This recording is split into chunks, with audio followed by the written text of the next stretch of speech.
Hi, my name is Steph, and I'm an MSc student studying climate change and human health. So there's lots of reasons as to why some communities are more affected by the health impacts from climate change than others.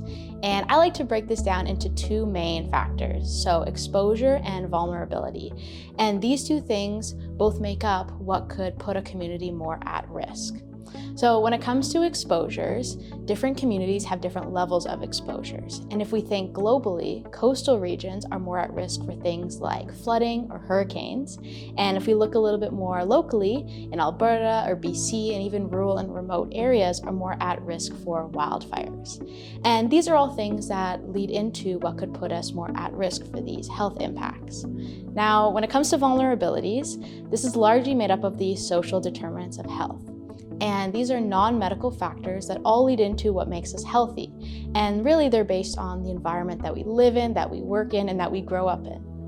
Now, in my own research, food security and food sovereignty is a really big social determinant of health in the Arctic and in Nunavut. And this means access to nutritious and culturally appropriate foods.